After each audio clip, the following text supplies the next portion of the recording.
Market లో invest చేసి మీ డబ్బులు డబుల్ చేసుకోవాలనుకుంటున్నారా? సుందరరామిరెడ్డి గారి లైవ్ సెమినార్ కి అటెండ్ అవ్వండి.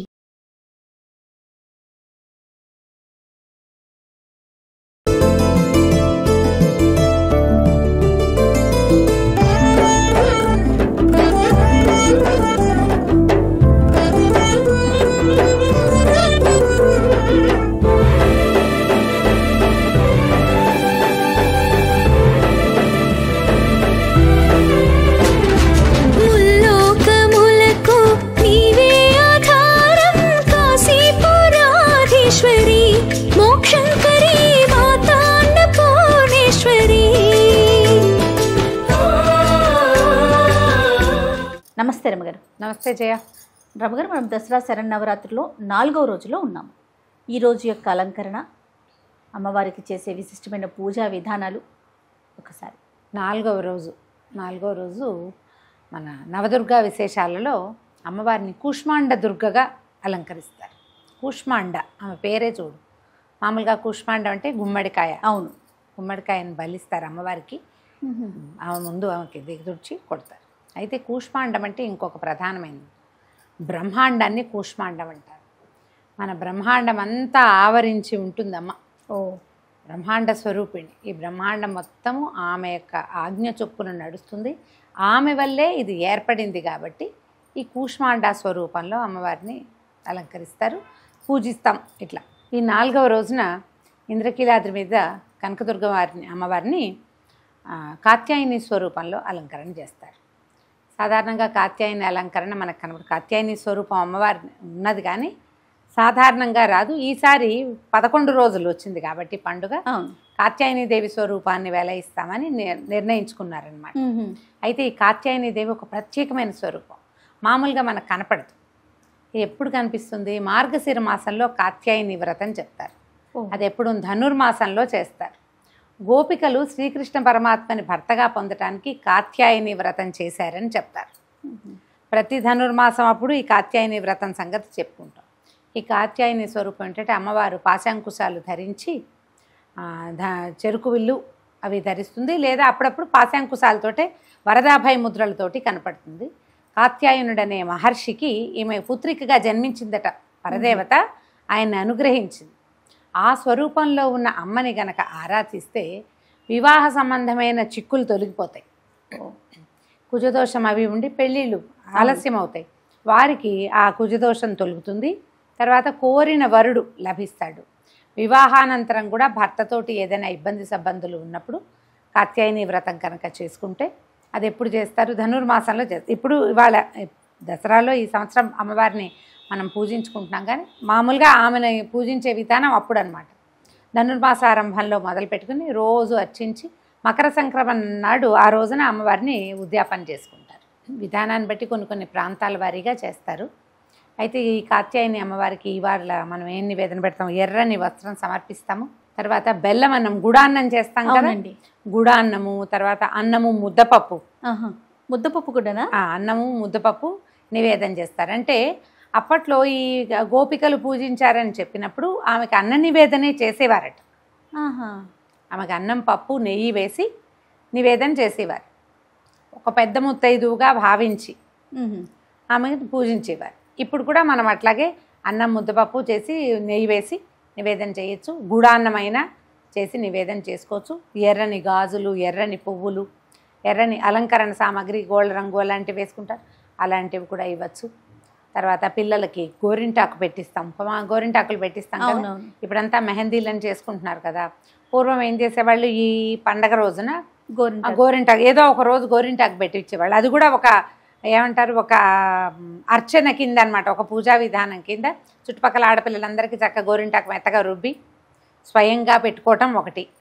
పిల్లలందరికీ పెట్టుకునే అవకాశం అందరిళ్ళకి పంపించటము. మన ఇంటికి పిలిచి మన వాకిట్లో అరుగుల మీదే పెట్టుకోవటం ఒకటి. ఎలాగైనా చేయొచ్చు. ఈ ఎర్రని వస్త్రాలు, తర్వాత గాజులు ఇలాంటివి అలంకరణ సామాగ్రి ఇవ్వవచ్చు. ఇలా పూజ చేసుకుంటాం. అయితే ఇప్పుడు ఈ రోజున మనం 5 సంవత్సరాల బాలికని పూజిస్తాం. కుమారి పూజకి మనం కుమారి పూజ ఏ వయసు పిల్లకి చేయాలో చెప్పుకుంటున్నాం కదా. అవునండి. ఈ 5 సంవత్సరాలు నిండిన బాలికని పూజిస్తే ఈ రోజున ఈ బాలికని రోహిణి అంటారు. రోహిణి. ఈ రోహిణి రోగనాశినిగా చెప్తారు. 5 సంవత్సరాల బాలికకి కనుక దసరాల్లో పూజ చేసుకుంటే మీ తొలి రోజు నుంచి 10 రోజుల లోపల మీ మీ అవకాశాన్ని బట్టి చేసుకోండి. ఈ రోజునే ప్రత్యేకంగా చేస్తే విశేషం. ఎప్పుడు కుదిరినా కూడా చేసుకోవచ్చు. 5 ఏళ్ల బాలికని కుమారిగా అమ్మవారిగా భావించి ఆమెకు చక్కగా పసుపు పారాన్ని పెట్టి బొట్టు కాటుగా పెట్టి గోరింటాకు అవి పెట్టి అలంకరించి చక్కగా పువ్వులతోటి అలంకారం చేసి పూజించి చక్కగా భోజనం పెడితే ఆ పాపాయితో ఈ పిల్లలందరికీ పాదాలకు నమస్కారం చేసి అక్షింతలు వేయించుకోవాలి చేయాలి. కూతురుతోటైనా వేయించుకోవచ్చు. మన అమ్మాయి అయినా కూడా ఈ వయసు పాపాయి అయితే చక్కగా పూజ చేసుకుని అక్షింతలు వేయించుకోవచ్చు. ఈ రోహిణి రోగనాశినిగా చెప్తారు. మనకు అవకాశం ఉండి చేసుకున్నాం అనుకో చక్కగా అనారోగ్యాలు తొలగిపోతాయి. చాలా బాగుంటుంది. ప్రజెంట్ ఉన్న సిచ్యువేషన్ చూసుకుంటే రమ్మగారు రకరకాల అనారోగ్య సమస్యలు, చిన్న పెద్ద తేడా లేకుండా చాలా సమస్యలతో ఆరోగ్య సమస్యలతో బాధపడుతున్నాం కాబట్టి అనారోగ్యం రాపోయినా ఏదైనా అనుమానం వచ్చినా భయం వేసే స్థితిలో ఉన్నాం. మరే బాగా చెప్పారు. ఇది వరకు కొంచెం ఏదైనా వస్తే కాస్త 4 రోజులు చూసేవాళ్ళం. ఇప్పుడు అది సమయం అది ఇవ్వటం లేదు, మనము తీసుకోవట్లేదు, భయపడుతున్నాం కదా. కుదిరితే గనక చుట్టుపక్కల ప్రాంతాల్లో ఎక్కడైనా ఒక బాలిక చక్కగా 5 సంవత్సరాల పాప ఉంటే ఈ దసరా 10 రోజుల లోపల ఏదో ఒక రోజు విశేషించి 4వ రోజు అయితే మరీ మంచిది.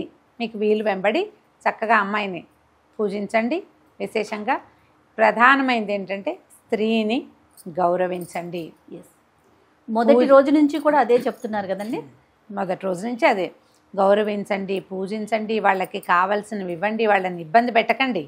వాళ్ళతోటే మీ జీవితం సుసంపన్నం అవుతుందని తెలుసుకోండి. స్త్రీ శిశువుని గౌరవించడమే అత్యవసరమని ఈ చెప్పడం కోసమే ఇన్ని రకాల పూజలు విధానాలు ప్రతి సంవత్సరం ఏటా అమ్మవారికి బుద్ధి తెచ్చుకుంటారా అని చెప్తున్నారు. మనం ఎంతవరకు తెచ్చుకుంటామో తెచ్చుకున్నప్పుడు తెచ్చుకుంటాము, లేనప్పుడు లేదు. కానీ ఇది కలిగి ఉండాలి. ఈ రకమైన జ్ఞానము అవగాహన కలిగి ఉంటేనే మంచిది. రమ్మగారు మరి ఇప్పుడు మనం ఇంట్లో కూడా నవదుర్గల్ని పూజించవచ్చండి? పూజించుకోవచ్చు. ఇప్పుడు ఈ వరుసగా ఉందిగా ప్రథమం శైలపుత్రి చ ద్వితీయం బ్రహ్మచారిణి స్తోత్రం ఉంది. అవును. 9 రోజులు నవదుర్గలు ఎలా ఉన్నారో చూపించారు. మనం ఆ దుర్గా స్వరూపాన్ని పూజించుకుని శైలపుత్రిం పుత్రి అనుకోండి, శైలపుత్రిం పూజయామి అని చెప్పి అమ్మవారి ఆమె పేరు చెప్పుకుని ఆమెకి ఇష్టమైన నైవేద్యం. ఇవాళ కూష్మాండ కదా, 4వ రోజు కూష్మాండ దుర్గకి మినువులు, మినపసున్ని, మినపగారెలు అలాంటివి పెడతారు. కూష్మాండ దుర్గ అంటే ప్రపంచ నిర్మాణ శక్తి. ఆమె సింహవాహినిగా అట్లా దర్శనమిస్తుంది. కూష్మాండ దుర్గని ఆరాధిస్తే భయం ఉండదు. ఎక్కడికైనా వెళ్ళినప్పుడు మనం ఒక కొత్త ప్రదేశానికి వెళ్ళాం, భయం వేస్తూ ఉంటుంది. అవును. ఈ కూష్మాండ దుర్గా స్వరూపాన్ని కనుక తలుచుకుంటే మనది కాని ప్రదేశాలలో మనకి కలిగే భయాన్ని నివారిస్తుంది. మనం కొత్త ప్లేస్కి ఏ ఊరు వెళ్ళినా అమ్మ అక్కడ నీళ్ళు ఉంటాయా ఉండవో, ఏదైనా ఉంటుందో ఉండదో, భోజనం దొరుకుతుందో దొరకదో, కొత్త ప్లేస్కి వెళ్తే రూములు దొరుకుతాయి, ఎక్కడికైనా వెళ్తే నివాసం దొరుకుతుందో లేదో ఆ భయం ఉంటుంది. మనం యాత్రలకు వెళ్ళినప్పుడు మనకు ఆ భయం ఉంటుంది. వేరే ఊరు ఏ ట్రాన్స్ఫరో ప్రాంతం మారినప్పుడు అప్పుడు ఆ భయం ఉంటుంది. అలాంటి భయాలు ఉన్నవాళ్ళు కూష్మాండ దుర్గని స్మరించుకోవచ్చు. ఆమె చాలా ధైర్యాన్ని ఇస్తుంది. అవకాశాన్ని బట్టి చేసుకుంటే ఇప్పుడు మనం మామూలు అవతారాలు చేసుకుంటున్నాము. ఆమెను కూడా తలుచుకుని నవదుర్గల్లో ఒక స్వరూపాన్ని కూడా తలుచుకుని ఆమె పేరు కూడా చెప్పుకోవటం, ఆమె పేరుతో కూడా ఒక పువ్వు వేసుకొని ఆమెకు చెప్పిన నివేదనని కూడా చేయగలిగితే అది కూడా చేసుకుంటాం.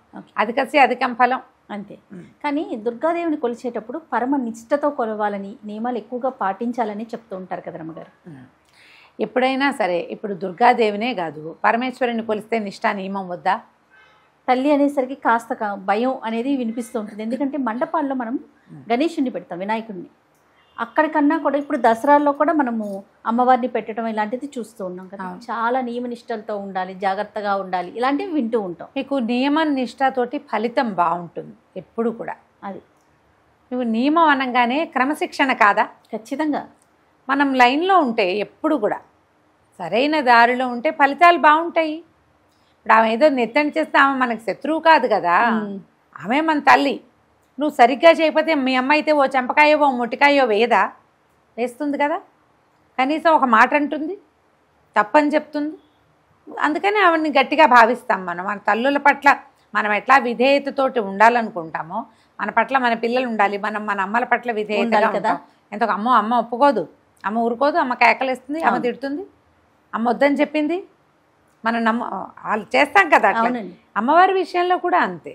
మనం ఆ రకమైన ఆలోచన విధానంలో ఉంటే క్రమశిక్షణ ఉంటుంది. ఎప్పుడైనా కూడా మనం 9 రోజులు ఇది నియమబద్ధంగా చేయవలసింది, నియమం తప్పితే నెట్ చేస్తుందన్న భయం ఉందనుకో మనకి, జాగ్రత్తగా చేస్తాం. జీవితంలో కూడా ఒక క్రమశిక్షణ అనేది అలవాటు. ఎప్పుడు మనం జాగ్రత్తగా చేస్తే, మనం కేర్ఫుల్గా చేసిన ప్రతి పని సరిగ్గా అవుతుంది, సక్సెస్ఫుల్గా అవుతుంది. అవును. కాబట్టి ఈ జాగ్రత్త ఉండటం అవసరమే. ఆ మాత్రం భయం ఉండాలి. రైట్ రమ్ గారు, నమస్తే. నమస్తే జయ.